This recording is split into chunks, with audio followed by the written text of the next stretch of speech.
Right, mastreets social media manoswera ndiona kuti nyaya dziri kufamba sei. Aiwa, Muridzo asarudza hondo anditi. Muridzo asarudza hondo azukuru uyo anozikanwa zvakare nekunzi baba Keketso.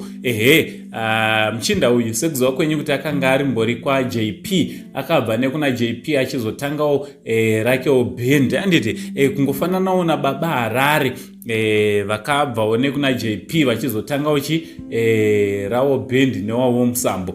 So chiterera kana uri munyawa nsati wa subscribe, I kindly ask you to subscribe, turn on your notification bell so that every time we upload a video you will be notified. Nchitoti zviri kudi kwese kwamuri avazukuru vasekuru said pano pa number 1 YouTube channel penyu mune chanzvadzi chamai venyu, chilast born, chigotwe chemumba mana mai venyu, mongonogamuchirawo sekudaro vazukuru.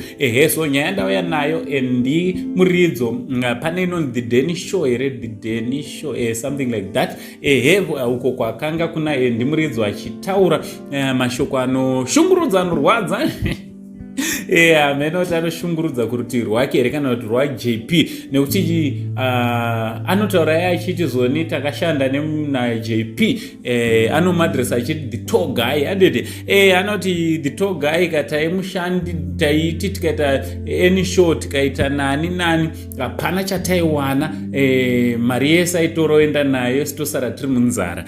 Vazukuru ndo ma-allegations ari kutaurwa nani na Muridzo achidaro kuna his former boss anova iye JP. Ende vazukuru mukada ucheka zvakanaka pana pamunoona Muridzo akamira naJP kana kunguti vangotogwa selfie chaiko zviko izvozvo vazukuru.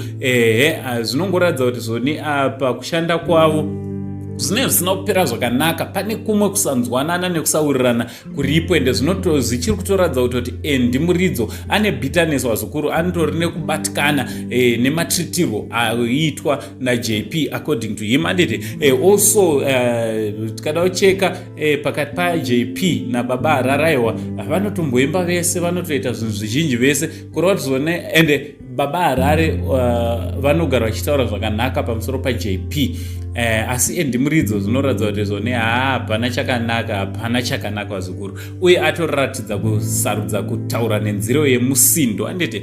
Ameno munozviona sei vazukuru mashoko ataurwa Muridzo kuti togai aimunyima mari vazukuru, hapana chaaiwana pazvese zvavaiita naJP. Ameno munozviona sei vazukuru, inandiziye ikupomerwa, tombomira takateyanzira toona JP wacho anopindura here. From Uncle Zen, the only Zim uncle for now, much love.